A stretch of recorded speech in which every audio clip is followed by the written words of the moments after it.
Ya, PT ASDP Indonesia Ferry Persero memperkirakan jumlah penumpang selama periode Natal tahun 2023 dan Tahun Baru 2024 akan meningkat 6% dari kondisi normal. Untuk mengantisipasi kenaikan jumlah penumpang, ASDP akan menyiapkan 176 kapal di 207 lintasan pelayanan.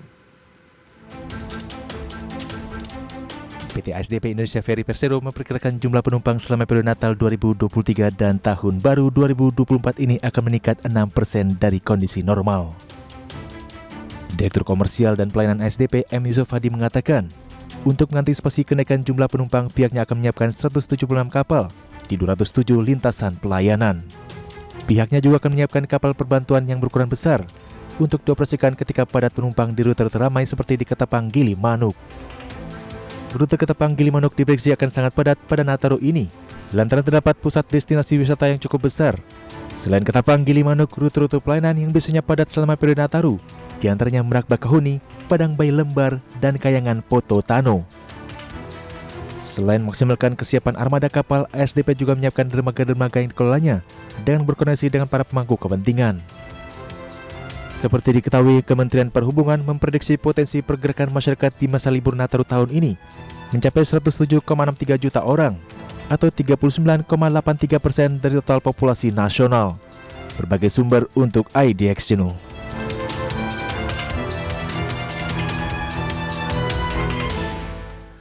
Baik pemirsa, untuk membahas tema menarik kita hari ini, persiapan SDP hadapi Nataru 2023-2024 sudah tersambung melalui Zoom bersama dengan Bapak Lutfi Pratama.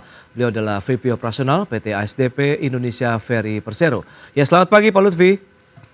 Selamat pagi Mas Prasetyo. Ya, salam sehat Pak. Selalu. Siap, salam sehat selalu juga ini Pak. Nampaknya juga semakin ketat begitu persiapan menjelang libur Nataru yang memang ini sudah dikatakan momen tahunan begitu ya Pak Lutfi ya dari teman-teman ASDP Indonesia Ferry sendiri. Nah, sebelum membahas lebih jauh, bagaimana update terkini dari operasional penyeberangan begitu yang ditangani oleh ASDP sendiri Pak? Silakan. Baik Pak, selamat pagi Mas Prasetyo. Jadi kami dari PT ASDP tentunya sudah menyiapkan pola-pola operasi untuk menghadapi angkutan Nataru 2023-2024 ini. Kami juga sudah menyiapkan beberapa rencana-rencana terkait sarana, fasilitas, prasarana dan armada-armada kami yang memang kami persiapkan untuk mensukseskan Nataru. Kami juga memperbaiki fasilitas yang ada di pelabuhan-pelabuhan dan menyiapkan pelabuhan-pelabuhan sebagai perbantuan seperti kami nanti di Banyuwangi. Kami juga menyiapkan lintasan yang untuk di Jangkar Lembar yang tadinya memang beroperasi di Ketapang Lembar. Demikian Pak Prasetyo.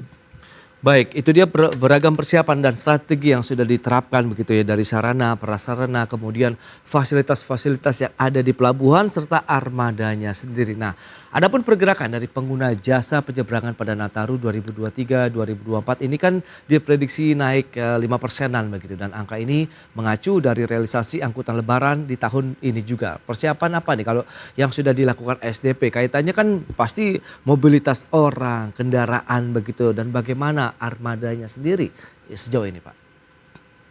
Baik Pak Prasetyo, jadi memang kita perkirakan di Nataru ini ada peningkatan sebanyak 5% untuk secara nasional di traffic yang memang akan menyeberang menggunakan kapal-kapal ASDP. Jadi kami mempersiapkan sarana dan prasarana, tentunya sejauh ini kami berusaha maksimal untuk mempersiapkannya.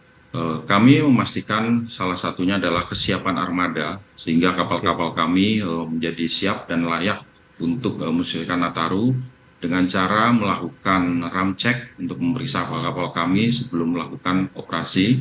Selanjutnya kami juga mempersiapkan SDM secara baik, tentunya SDM kami yang berkualitas dan tersertifikasi. Dan yang tidak kalah penting Mas Prasetyo, jadi kami meningkatkan kapasitas dermaga, yaitu dermaga 2 di Pelabuhan Merak yang tadinya untuk kapasitas kapal 3.000 CRT, kami meningkatkan menjadi 10.000 CRT dan ini bisa digunakan ketika angkutan Nataru.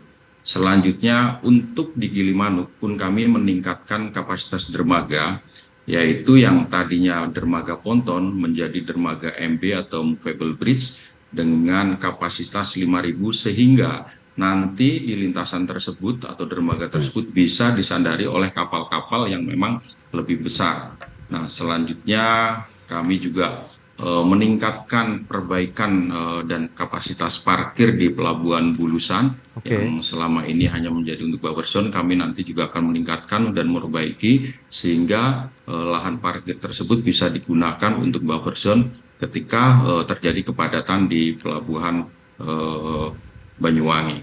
Kami juga kerjasama dengan pemerintah daerah, dengan pengelola jalan tol untuk menyiapkan rest area sebagai buffer zone atau untuk delaying system, yaitu kalau dari arah Merak itu dari kilometer 4368, selanjutnya kami juga menyiapkan Cikuasa atas yaitu di lahan PT Munik untuk menjadi buffer zone.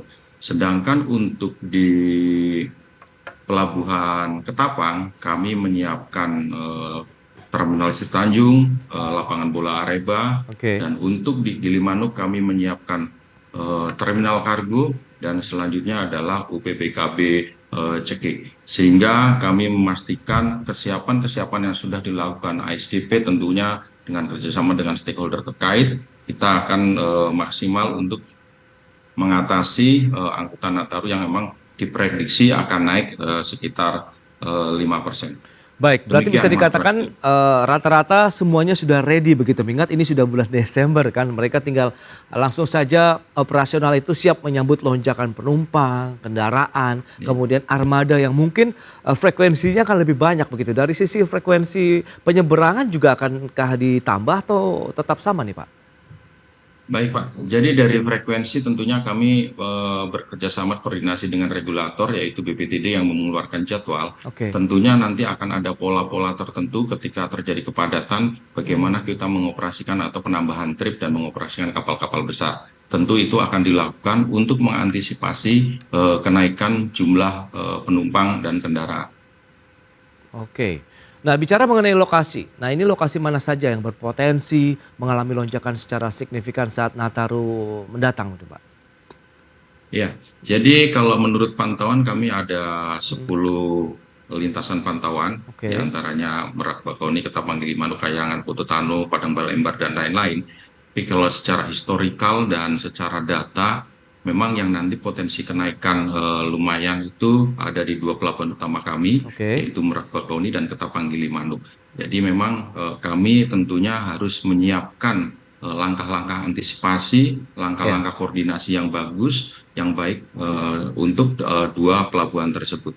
Karena kami memperkirakan dan secara historikal juga 2 pelabuhan tersebut memang kenaikannya cukup signifikan, apalagi saat ini pasca dibebaskannya PPKM dan kita sudah pasca COVID, tingkat produktivitas kendaraan yang nyebrang itu sudah cukup lumayan, dan kita juga sudah mengetahui bahwa jalan tol Trans Sumatera juga sudah tersambung sehingga memudahkan bagi pengguna jasa untuk berkendaraan melalui transportasi darat.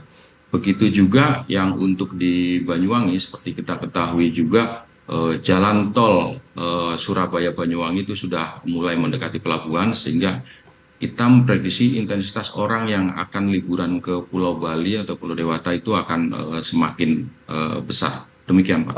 Adakah tim khusus yang disiapkan untuk 2 lokasi penyeberangan tadi? Memang secara historis ini selalu mengalami lonjakan yang signifikan tadi ya. Kalau kita lihat Merak Bakauheni, Ketapang Gilimanuk, tapi tahan dulu jawabannya. Pak Lutfi, kita akan jeda sebentar, dan pemirsa pastikan Anda masih bersama kami. Ya, pemirsa, kita lanjutkan kembali perbincangan bersama dengan Bapak Lutfi Pratama, VP Operasional PT ASDP Indonesia Ferry Persero. Baik Pak Lutfi, kalau kita bicara mengenai 2 lokasi penyeberangan begitu yang memang ini akan sangat signifikan begitu dari sisi kenaikan jumlah penumpang, kendaraan yang akan melakukan penyeberangan, dan apakah ada langkah-langkah khusus ataupun strategi khusus, mungkin task force khusus juga nih yang disiapkan untuk mengantisipasi di 2 lokasi penyeberangan nasional ini?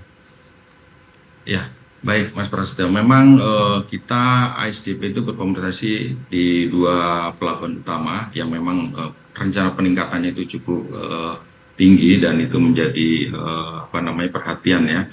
di Ketapang dan di Merak. Tentunya kami menyiapkan langkah-langkah khusus strategik khusus untuk dua pelabuhan tersebut. Seperti kalau di Merak kita sudah menyiapkan langkah-langkah tentunya dari SDM, kami juga menambah jumlah orang yang bertugas untuk membantu kelancaran operasional di Pelabuhan Merak. Jadi kami menurunkan tim karyawan dari kantor pusat dan tentunya nanti ada tambahan-tambahan perbantuan dari kantor pusat. Dan tentunya kami juga berkoordinasi untuk tenaga-tenaga bantuan dari kepolisian, TNI, dan tentunya dari perhubungan. Nah, untuk di Pelabuhan Gilimanuk juga kami melakukan hal yang sama. Kami berkoordinasi dengan stakeholder setempat untuk mengambil langkah-langkah untuk kekuatan untuk menunjang operasional posko Nataru tersebut. Nah, terkait task force tentunya kita juga selalu siap untuk menyediakan. Kami mempunyai tugas-tugas khusus yang nanti memang kami dari ASDP menunjukkan tim-tim yang sudah ditunjuk. Nah, untuk menangani hal-hal tersebut tentunya dua pelabuhan utama itu menjadi perhatian kami. Nah, seperti yang saya sampaikan tadi di awal, bahwa kami menyiapkan langkah-langkah preventif di Pelabuhan Gilimanuk. Salah satunya adalah menyiapkan pelabuhan jangkar menuju Lembar, yang saat ini trayek tersebut melalui Ketapang Lembar, nanti akan dialihkan melalui jangkar Lembar, sehingga nanti dermaga yang saat ini long distance dipakai dari Ketapang Lembar kita bisa gunakan untuk perkuatan di lintasan Ketapang Gilimanuk, sehingga prediksi kami dapat mengangkut secara maksimal di lintasan tersebut. Nah, untuk di Merak Bakahuni kami menyiapkan dermaga dua pelabuhan Merak yang saat ini sedang kami proses dan sedang uji coba, yaitu dermaga 2 yang kami meningkatkan kapasitas dari semula bisa disandari kapal 3000 JRT. Jadi sekarang kami menyiapkan dermaga tersebut bisa disandari oleh kapal 10.000 JRT.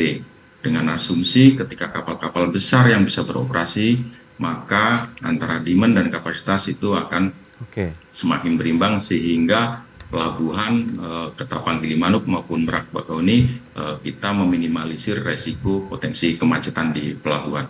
Demikian, Pak. Baik, kalau boleh tahu jumlah total armada yang disiapkan di seluruh Indonesia, kemudian spesial misalnya untuk di Ketapang Gilimanuk, di Merak Bakahuni itu berapa Pak yang tersedia nanti pada saat Nataru? Jadi baik Pak, jadi kalau seluruh armada ASDP menyiapkan sebanyak 227 kapal, diantaranya 61 kapal ASDP dan 166 kapal non-ASDP, terdiri dari 13 cabang pantauan. Jadi memang ASDP di sini tidak sendiri Pak, di sini ada rekan-rekan operator lain yang beroperasi di lintasan komersil kami. Tentunya nanti kami berkoordinasi dengan pengelola pemerintah sebagai regulator untuk menerbitkan jadwal-jadwal sehingga ketika peak season itu atau puncak yang kita perkirakan di H-2 atau sekitar hari Jumat itu nanti akan terlayani dengan kapal-kapal besar, sehingga para pengguna jasa penyeberangan tidak perlu menunggu waktu terlalu lama dan langsung dapat menyeberang ke pelabuhan tujuan. Baik, 61 kapal dari SDP dan sisanya 160-an begitu non-ASDP. Nah, ini skemanya seperti apa kerjasamanya? Apakah disewakah atau dikerjasamakan karena adanya peningkatan jumlah penumpang dan penyeberangan begitu frekuensinya? Jadi skemanya tidak Pak. Jadi untuk pelabuhan-pelabuhan penyeberangan skemanya kita nanti ada pengoperasian jadwal yang dikeluarkan oleh BPTD, oleh pemerintah. Jadi nanti kapal-kapal kami, ASDP, dan operator-operator lainnya akan beroperasi sesuai jadwal yang memang sudah dibuat oleh pemerintah. Tentunya jadwal-jadwal ini juga menyesuaikan dengan kebutuhan di lapangan untuk antisipasi pola operasi Nataru yang memang nanti kita merencanakan pola operasi ketika Nataru itu adalah mengoperasikan kapal-kapal yang memang berukuran cukup besar. Baik, itu dia beragam cara dan strategi yang sudah disiapkan dan berapa juga jumlah armada yang sudah dikerahkan. Tadi diharapkan bisa menampung ya lonjakan jumlah penumpang ataupun kendaraan yang akan melakukan aktivitas penyeberangan. Nah ini dia, menarik kalau kita lihat seperti apa sih mungkin puncak arus mudik ya bisa dikatakan begitu ya terkait dengan adanya Nataru. Kita akan bahas nanti di segmen berikutnya. Pak Lutfi, kita akan jeda kembali sebentar dan pemirsa tetaplah bersama kami. Baik pemirsa, kita lanjutkan kembali perbincangan bersama dengan Bapak Lutfi Pratama, VP Operasional PT SDP Indonesia Ferry Persero. Baik Pak Lutfi, kita akan lanjutkan kembali. Lantas bagaimana dengan mekanisme pembelian tiket perjalanan yang menggunakan kapal begitu saat mereka akan melakukan penyeberangan antar pulau? Silakan.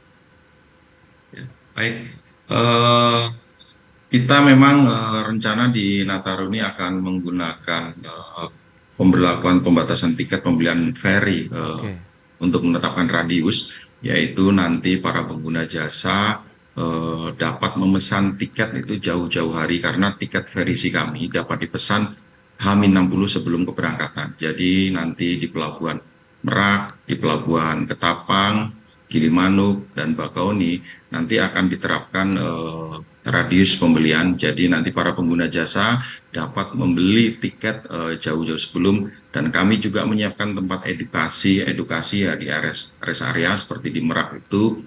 Edukasinya ada di kilometer 43, kilometer 68. Nah, kalau di Bakauni kami juga menyediakan di kilometer 49, kilometer 20, itu kami menyediakan tempat-tempat edukasi untuk para pengguna jasa yang memang belum memahami atau cara membeli tiket ferisi. Tetapi pada prinsipnya tiket ferisi ini juga sudah cukup lama diberlakukan di pelabuhan-pelabuhan utama tersebut. Namun kami dari PT ASDP tetap mensosialisasikan kepada masyarakat melalui media sosial, melalui media-media lain bagaimana cara penggunaan tiket-tiket ferisi. Dan tidak lupa juga Pak Pras, kami di Pelabuhan Ketapang merencanakan juga nanti mengadakan kapal bantuan yang memang kapasitasnya cukup besar dibanding yang existing saat ini. Jadi kami mengoperasikan 3 kapal perbantuan di lintasan Ketapang Gilimanuk, yaitu salah satunya adalah KMP Jatra 2 dengan kapasitasnya sekitar 80 kendaraan kecil, sehingga kapasitas muatnya itu bisa 3 atau 4 kali kapal-kapal yang existing. Demikian Mas Pras. Oke, itu dia ada penambahan kapal yang lebih besar lagi. Nah, kalau kita cermati dengan tadi puncak arus perjalanan lah kalau bisa dikatakan begitu untuk Nataru tahun 2023 dan juga tadi tahun baru 2024 itu kapan nih Pak?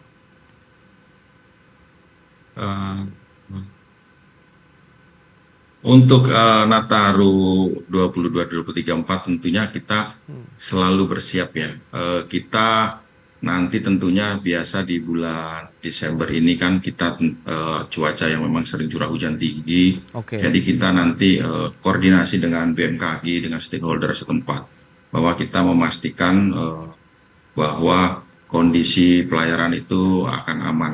Karena kita juga memantau dari banyak cabang, banyak lintasan. Tentunya kita ingin memastikan bahwa perjalanan menggunakan kapal-kapal kami, kapal-kapal ASDP itu menjadi aman bagi para pengguna jasa, sehingga para pengguna jasa dapat mudik, dapat berliburan dengan nyaman dan selamat. Oke, untuk puncak arusnya sendiri akan terjadi H- berapa nih Pak? Kalau sesuai prediksi, kami memperkirakan puncak arusnya itu ada di hari Jumat sekitar, kalau nggak salah tanggal 22, hari Jumat tanggal 22, itu akan terjadi puncak arus mudik baik di Ketapang maupun di Gilimanuk, dan selanjutnya arus kembalinya itu tanggal 30 atau H+5. Kami prediksikan di tanggal-tanggal tersebut kepadatan pengguna jasa akan meningkat. Kami menyarankan kepada para pengguna jasa agar mempersiapkan dengan baik rencana perjalanannya, menyiapkan fisik dan mental, tentunya kendaraannya juga. Baik, posko kesehatan ataupun posko keselamatan begitu, apakah juga akan tersedia di setiap pelabuhan Indonesia? Ya, baik Mas Pras. Ini menarik ya. Tentunya kami menyiapkan posko-posko keselamatan, posko kesehatan, Pak. Kami koordinasi dengan Dinas Kesehatan setempat, Ya. dengan Basarnas, dengan BMKG, dan nanti tim dari Basarnas, BMKG, kesehatan itu juga akan mengadakan posko di pelabuhan, sehingga kami sebagai task force, sebagai satu kesatuan itu sangat siap. Tentunya nanti juga dibantu oleh TNI Polri juga, Pak, di pelabuhan-pelabuhan untuk melaksanakan posko-posko tersebut, Pak. Oke, proyeksi dan juga optimisme Anda melihat dengan beragam kesiapan dan strategi yang sudah dilakukan oleh ASDP Indonesia Ferry Persero ini, Anda melihat bagaimana menatap Nataru tahun ini, Pak? Ya, menatap Nataru tahun ini kita tetap optimis, Pak, ya, karena secara prediksi semua itu naik dari tahun lalu ya, 0%. Tentunya kami juga belajar dari pengalaman tahun lalu bagaimana kami terus berbenah, berubah untuk meningkatkan pelayanan kepada para pengguna jasa. Salah satunya seperti saya sampaikan di atas, bahwa kami menyiapkan dermaga-dermaga yang kapasitasnya lebih besar, menyiapkan renovasi ruang penumpang, selanjutnya juga menyiapkan kapal bantuan yang lebih besar, terutama untuk di Ketapang Gilimanuk, sehingga ASDP bisa menghadirkan layanan yang lebih baik dari tahun-tahun. Baik, terakhir Anda melihat bagaimana prospek bisnisnya kalau kita lihat dari angkutan penyeberangan antar pulau di Indonesia saat ini dan ke depan? Ya, kalau kami melihat dari ASDP melihat prospek penyeberangan di tahun 2024 itu akan terus membaik. Ini terbukti dengan meningkatnya produksi kendaraan dari tahun ke tahun. Hal ini juga ditunjang oleh pembangunan infrastruktur yang secara masif dilakukan oleh pemerintah. Kita lihat pembangunan jalan tol yang memang sudah menyambung. Kita lihat juga di pelabuhan-pelabuhan lain di daerah-daerah yang di luar Ketapang Gilimanuk itu juga pembangunan infrastruktur dibangun secara masif. Sehingga mobilisasi masyarakat dan barang itu akan semakin mudah. Nah, secara prognosa memang bisnis penyeberangan itu meningkat 14,4% dan pelabuhan meningkat 7,1%. Dasar peningkatan ini tentunya didukung oleh peningkatan ekonomi secara nasional dan pertumbuhan ekonomi daerah yang disesuaikan dengan areal operasional PT ASDP Indonesia Ferry, serta tentunya ASDP juga melakukan program-program inisiatif yang telah dicanangkan oleh manajemen seperti digitalisasi, peningkatan kapasitas dermaga, penambahan alat produksi atau armada, dan bisnis properti yang lainnya. Saya rasa demikian kita, Mas Pras, kita jadi menyambut tahun 2024 kita dengan optimis bahwa bisnis penyeberangan itu akan semakin meningkat. Baik, itu dia dengan tim yang semakin solid dan ini menjadi salah satu modal juga ya untuk menyambut tantangan begitu di industri ini dan khususnya di angkutan penyeberangan antar pulau di Indonesia. Pak Lutfi, terima kasih banyak atas waktu dan sharing yang sudah disampaikan kepada pemirsa. Sukses Pak untuk penyelenggaraan libur Natarunya tahun ini dan juga tahun baru 2020. Minta doa supportnya Pak. Baik, terima kasih. Selamat melanjutkan aktivitas Anda kembali. Salam sehat Pak Lutfi. Salam sehat.